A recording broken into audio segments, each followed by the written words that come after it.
I sold my business to pay for my wife's surgery, and she left me for being no longer ambitious. I'm standing in the parking lot of Giovanni's, watching the new owner hang his sign over mine. The restaurant I built from a food truck 12 years ago now belongs to someone who offered me 60 cents on the dollar because he knew I was desperate. My phone buzzes with another text from the oncology billing department. Final payment confirmed. Rebecca's experimental immunotherapy is fully funded. I should feel relieved. Instead, I feel hollow, like someone scooped out my insides and left only the shape of a man who used to know what he was doing with his life. Rebecca's diagnosis came on a Thursday morning in March. I was reviewing quarterly numbers for all 3 locations when she called from her doctor's office, her voice flat and distant, like she was reading someone else's script.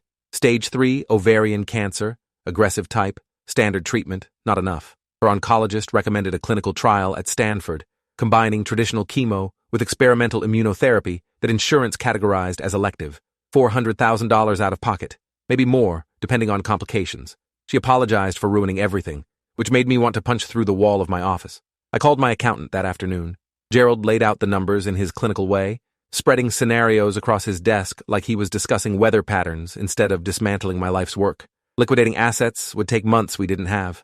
Rebecca's oncologist wanted to start treatment within 4 weeks before the cancer spread further.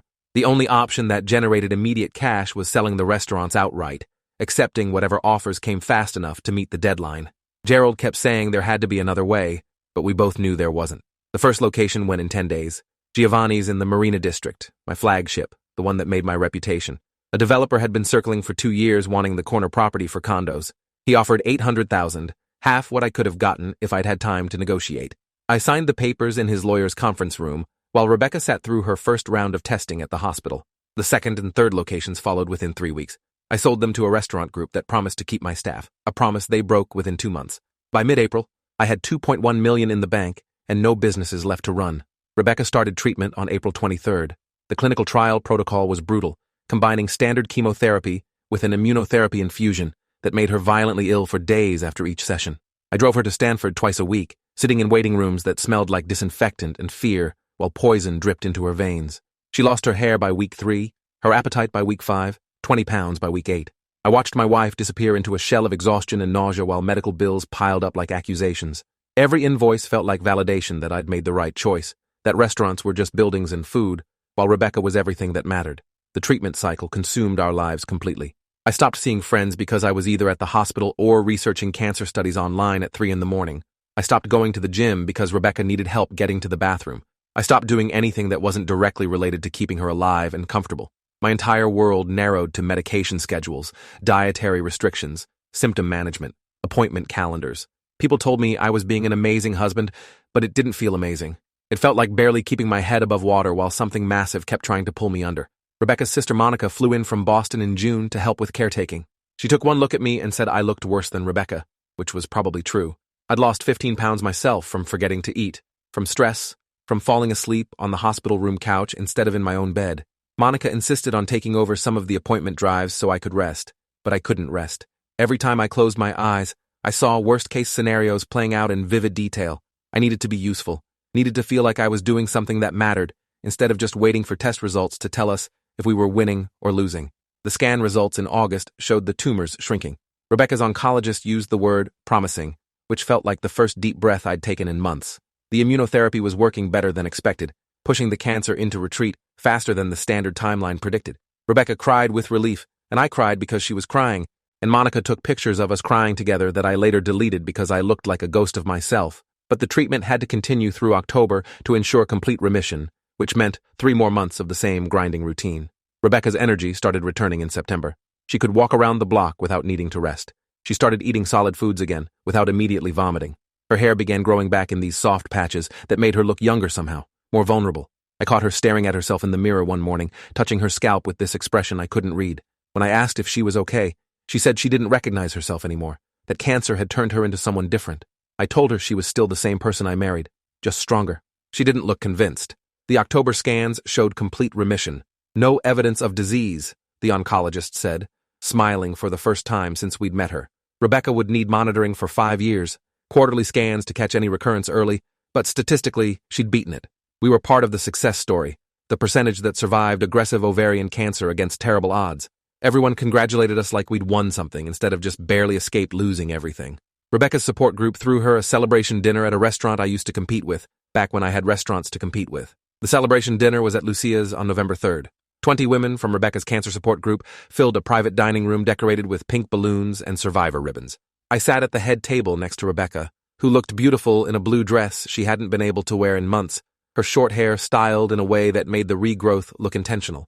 Everyone gave toasts about courage and resilience and beating the odds. I raised my glass and said something about Rebecca being the strongest person I'd ever known, which was true, but felt inadequate compared to what she'd actually endured. Halfway through dinner, Rebecca asked if we could talk outside. I followed her to the restaurant's back patio, anxiety immediately flooding my system because her tone was wrong. She stood with her back to me for a long moment, her shoulders tense. When she turned around, her eyes were wet but determined. She said she'd been thinking about our future, about who we were now compared to who we'd been before the diagnosis. She said she needed space to figure out who she was as a cancer survivor, what she wanted from life, now that she had life left to want things from.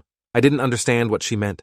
I asked if she needed therapy, if I should find a counselor who specialized in post-cancer adjustment. She shook her head and said it wasn't about therapy. It was about us, about how I'd changed during her treatment in ways that made her realize we weren't compatible anymore. I still didn't understand. I asked her to explain what she meant by compatible, what I'd done wrong. She took a breath and said the words I still hear in my nightmares. You were so focused on saving my life, you forgot to save your own. You hover. You've lost your fire. I can't be married to someone without purpose. I stood there on that patio trying to process what she'd just said while party sounds filtered through the door behind us. I asked if she was serious, if she was actually ending our marriage at her cancer survivor celebration dinner. She said she'd been planning to wait until we got home, but couldn't keep pretending everything was fine when it wasn't. I asked what the hell I was supposed to have done differently. She said that was the problem, that I'd given up everything without even considering alternatives, that I'd made myself small and dependent and directionless, that she needed space to figure out who she was post-cancer with someone who still knew who they were. The phrase with someone hit me like a physical blow. I asked if there was someone else. Rebecca looked away, which was answer enough. She said she'd met someone in her support group who understood what she was going through, who helped her see that she needed to make changes to fully heal. I asked who the fuck helps someone heal by destroying their marriage. She said I was being dramatic, that this wasn't about him, it was about us, and how we'd grown apart. I told her we'd grown apart because I'd spent 9 months keeping her alive. She said that was exactly the problem, that I'd made her survival my entire identity, and now I had nothing left.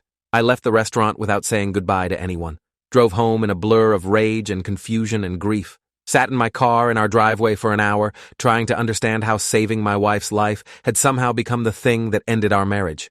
When I finally went inside, the house felt like a crime scene. Everything looked the same, but meant something different now. The couch where Rebecca had spent months recovering was just furniture. The kitchen where I'd prepared special meals for her restricted diet was just a room. Our bedroom where I'd held her through panic attacks about dying was just a space I'd apparently be sleeping in alone. Rebecca came home 3 hours later. I was sitting at the kitchen table with a bottle of whiskey I hadn't opened because I wanted to remember every detail of this nightmare clearly. She looked exhausted and sad, but also relieved, like she'd been carrying something heavy and finally put it down. She said she was sorry for hurting me, but not sorry for being honest. That she'd be staying with Monica for a while, to give us both space to process everything. I asked how long a while meant. She said she didn't know, maybe permanently. She'd already called a lawyer about separation paperwork. I asked about the someone else, demanded to know who he was. Rebecca hesitated, then said his name was Kyle Brennan. He was a life coach who worked with cancer survivors on post-trauma transformation. He'd been speaking at her support group since July, teaching workshops about releasing toxic attachments and embracing new identities after surviving crisis. She said he'd helped her realize that staying in our marriage meant staying trapped in her sick identity, that she needed to completely reinvent herself to truly heal. I said that sounded like manipulative bullshit designed to convince vulnerable people to abandon their support systems. She said I was just angry and not thinking clearly. She packed a bag while I sat there trying to decide if I should fight or let her go. Every instinct screamed to fight, to prove this Kyle Brennan was a predator exploiting cancer survivors. But another part of me wondered if Rebecca was right, if I really had lost myself in caretaking. If maybe I'd suffocated her with my constant presence and worry. By the time she finished packing, I still hadn't figured out which instinct to trust. She kissed my forehead on her way out like I was a child she was disappointed in, told me she'd be in touch about dividing assets. The door closed behind her with this quiet click that felt louder than if she'd slammed it. I spent the next 3 days barely functioning, didn't sleep, barely ate, mostly just sat in our house scrolling through photos of Rebecca before cancer, trying to pinpoint when I'd supposedly lost my fire. I found pictures of me at restaurant openings looking confident and energized. Found pictures of us on vacation looking happy and connected. Found pictures of our wedding where I was promising to love her in sickness and health, not realizing that keeping that promise would apparently disqualify me from being ambitious enough to stay married to. The contrast between those photos and who I was now felt unbearable. She wasn't wrong that I'd changed. I just couldn't understand why changing to save her life made me unworthy of her. Monica called on the 4th day. She sounded angry and guilty at the same time, like she wanted to defend Rebecca but couldn't quite justify what had happened. She said Rebecca was serious about the separation, that she'd already met with a lawyer and started paperwork. She also said Rebecca was spending a lot of time with Kyle, going to his private coaching sessions multiple times a week. Monica admitted she had bad feelings about him, that something felt off about how quickly he'd inserted himself into Rebecca's life, but Rebecca insisted he was just helping her heal, that Monica didn't understand because she hadn't been through cancer. I asked Monica what she knew about Kyle. She said not much beyond what Rebecca had told her. He was maybe 35, ran a coaching business focused on trauma survivors, held workshops at various support groups around the Bay Area. He drove a Tesla and wore expensive suits, which seemed inconsistent with nonprofit support group work. But Rebecca said he made most of his income from private clients. Monica had only met him once briefly, said he was charismatic in an intense way that made her uncomfortable. He'd asked her a lot of personal questions about her own trauma history within 5 minutes of meeting, which felt invasive. Something about Monica's description triggered alarm bells. I spent the rest of that day researching Kyle Brennan online. His website looked professional, full of testimonials from trauma survivors about transformation and new beginnings, but the testimonials were all vague, no last names or verifiable details. His credentials listed various life coaching certifications, but nothing that required actual licensing or oversight. His social media showed him at workshops and events, always surrounded by women, always photographed in ways that emphasized his attractiveness rather than his professional expertise. Every post used the same language about releasing toxic attachments and embracing authentic selves. I dug deeper, searching for any critical reviews or complaints. Found a Reddit thread from 8 months ago where someone asked if anyone had experience with Kyle Brennan's coaching. Most responses were neutral or positive, but one comment caught my attention. A woman wrote that her friend had gone through his program after surviving a car accident and ended up leaving her husband of 12 years. The friend later realized Kyle had been manipulating her, making her dependent on his validation while isolating her from her previous support system. By the time she recognized what was happening, she'd destroyed her marriage and Kyle had moved on to his next client. I screenshot the comment and sent it to Monica, asking if she could find out more about Kyle's history with other support group members. She said she'd try, but warned me that Rebecca would be furious if she found out we were investigating him. I told Monica I didn't care about Rebecca being furious. I cared about her being exploited by someone who targeted vulnerable women. Monica was quiet for a moment, then admitted she'd been thinking the same thing, but felt guilty for questioning Rebecca's judgment after everything she'd been through. I said that's exactly what predators counted on, people feeling too guilty to question obvious red flags. 2 days later, Monica called back with information that made my blood run cold. She'd spoken quietly with 3 other women from Rebecca's support group. 2 of them had previously dated Kyle after meeting him through his workshops. Both relationships had followed the same pattern. Intense initial connection where Kyle convinced them they needed to completely reinvent themselves, encouragement to distance themselves from family and friends who didn't understand their transformation, increasing emotional and financial dependence on Kyle's coaching sessions, then sudden abandonment once someone new caught his attention. Both women were now in therapy trying to rebuild their lives and relationships they'd destroyed while under Kyle's influence. The 3rd woman Monica spoke with was currently in a relationship with Kyle that had started 4 months ago. She'd left her husband of 8 years and moved in with Kyle 3 weeks after her final cancer treatment. She insisted Kyle was her soulmate, that he was the only person who truly understood her post-cancer identity, that everyone who questioned their relationship was just jealous or stuck in toxic thinking patterns. Monica said the woman's friends were terrified for her, but didn't know how to intervene without pushing her further into Kyle's control. The whole situation was textbook predatory behavior, disguised as transformation coaching. I asked Monica if she'd confronted Rebecca with this information. She said she'd tried, but Rebecca shut down immediately, accused Monica of trying to sabotage her happiness because Monica was jealous that Rebecca had survived cancer and found love while Monica was still single. The accusation was so uncharacteristic of Rebecca that Monica had started crying, which only made Rebecca angrier. Rebecca said Monica was projecting her own issues onto Rebecca's relationship, that Kyle had warned her that unsupportive family members would try to undermine her healing process. The fact that Kyle had preemptively framed any criticism as jealous sabotage told me everything I needed to know about his tactics. I spent the next week building a case, tracked down the 2 women Monica had mentioned who'd previously been involved with Kyle. Both agreed to talk once I explained the situation with Rebecca. Their stories were horrifyingly similar. Kyle had targeted them during their most vulnerable moments, positioned himself as the only person who truly understood their pain, systematically isolated them from existing support systems, then discarded them once they were completely dependent on him. Both women had lost marriages, friendships, jobs, savings. Both were still recovering from the psychological damage of realizing they'd been deliberately manipulated. The first woman, Lisa, had been in a car accident that killed her best friend. Kyle had been running a grief support group where they met. Within 3 months, she'd left her husband and moved in with Kyle. He'd convinced her that her husband represented her old traumatized self and that staying married meant staying trapped in grief. He'd charged her $3,000 a month for private coaching sessions that mostly involved him talking about his own enlightenment journey. After 6 months, he'd told her she was too emotionally dependent and needed space to grow, then started dating someone new from another support group he ran. Lisa had attempted suicide 2 weeks after Kyle abandoned her.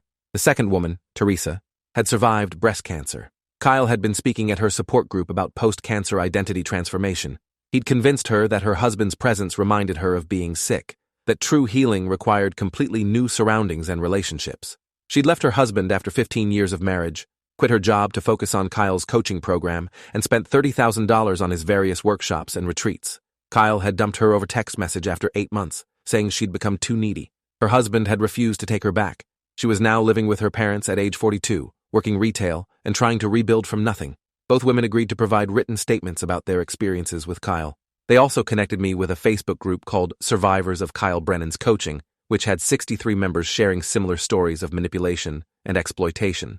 The group had been trying to get Kyle's coaching business investigated, but without a licensed professional credential to revoke or criminal behavior to prosecute, they'd had limited success. Kyle carefully stayed within legal boundaries, never explicitly promising therapeutic outcomes, always framing everything as life coaching rather than mental health treatment.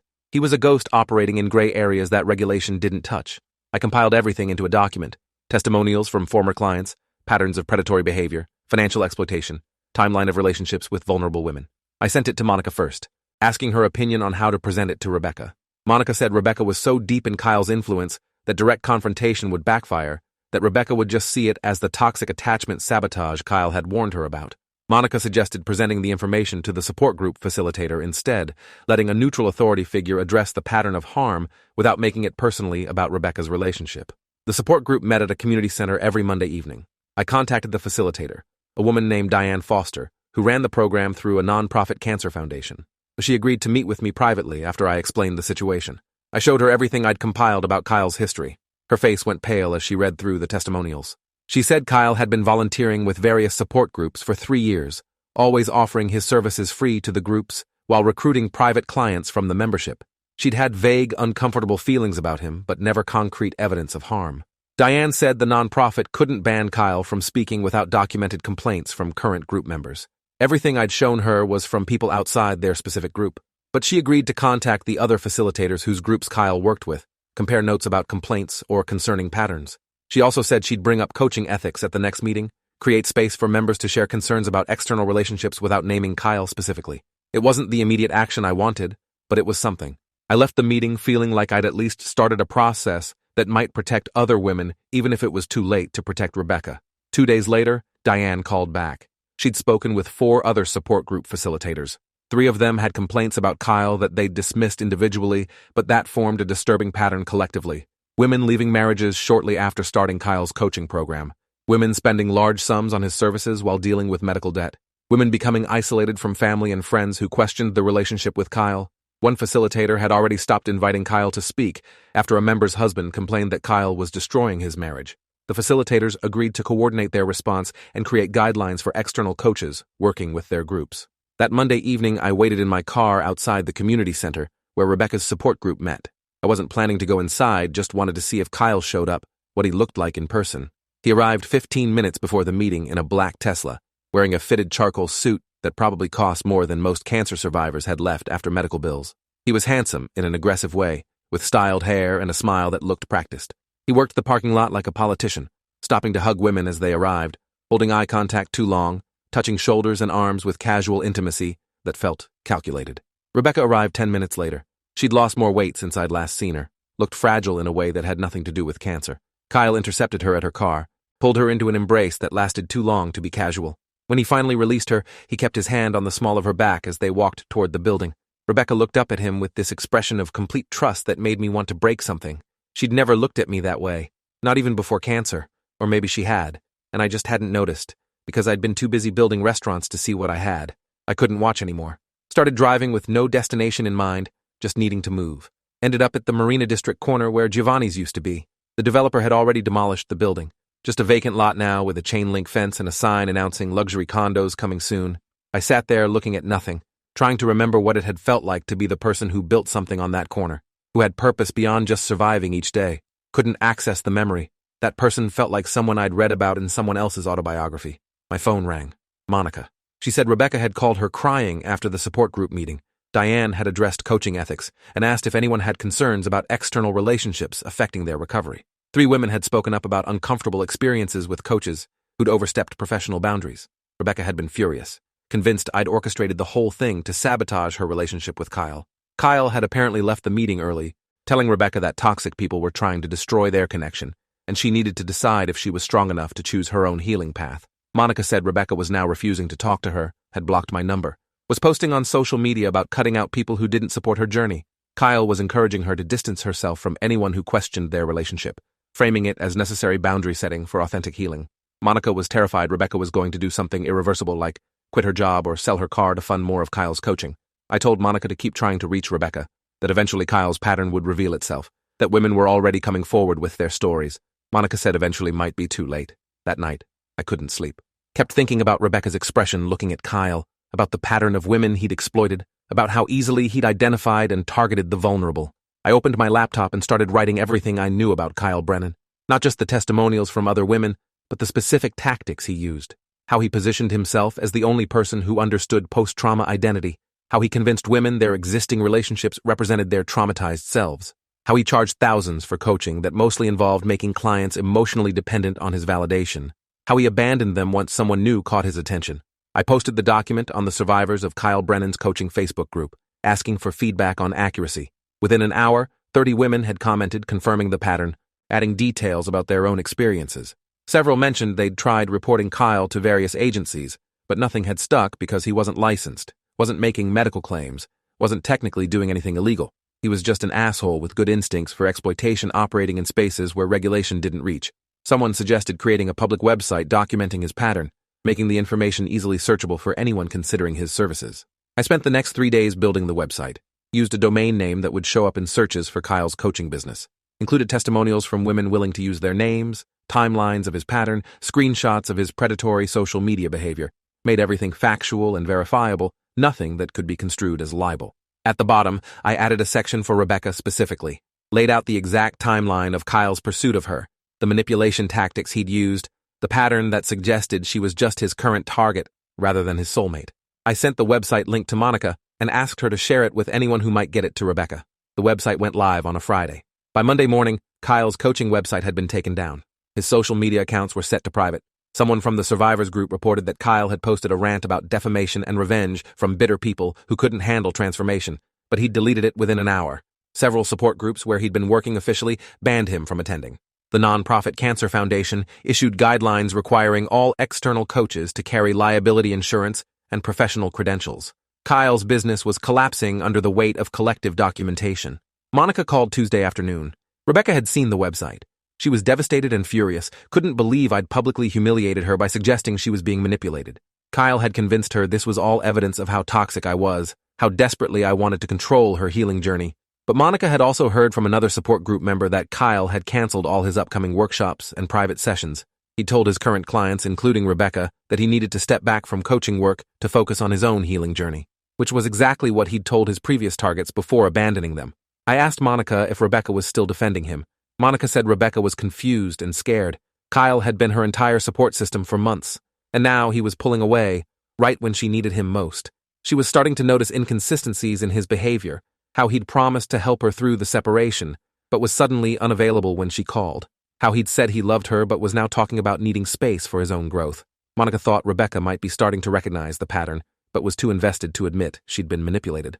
I told Monica to keep being there for Rebecca, that she'd need support when the full truth finally landed.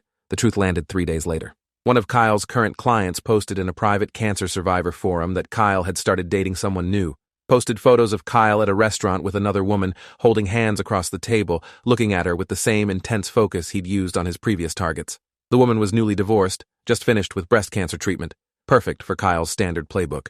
The post went viral in cancer survivor communities. Women started connecting dots, sharing their own experiences with Kyle, realizing they'd all been following the same script with different actresses playing the same role. Monica called me from Rebecca's apartment. Rebecca was on her couch crying, scrolling through posts about Kyle, finally seeing the pattern she'd been willfully ignoring. She'd tried calling Kyle to ask about the new woman, and he'd sent her to voicemail. She'd texted asking if he was ending their relationship, and he'd responded with a paragraph about how she was being emotionally needy and proving she wasn't ready for authentic connection. It was the same text he'd sent to multiple previous targets, word for word. Rebecca had pulled up the website I'd created and was reading through testimonials from other women who'd heard those exact same words. Monica put Rebecca on the phone. Her voice was destroyed from crying, barely more than a whisper. She said she was sorry, that she'd been wrong about everything, that Kyle had convinced her I was toxic when really Kyle was the toxic one, that she'd destroyed our marriage because she'd been too stupid and vulnerable to see she was being manipulated. I told her she wasn't stupid, that Kyle was a predator who specialized in targeting women at their most vulnerable moments. She said that didn't make it better because she'd still chosen to believe him over me. She'd still ended our marriage during her cancer celebration dinner because some asshole had convinced her I'd lost my fire. I asked if she wanted me to come over. She said yes, but also no, that she needed time to process everything she'd destroyed before she could face me. I told her to take whatever time she needed, that I wasn't going anywhere. We stayed on the phone for 20 minutes, not really talking, just existing in the silence of shared wreckage. Finally, Rebecca said she needed to go, that Monica was there and she needed to think. She hung up before I could say anything else.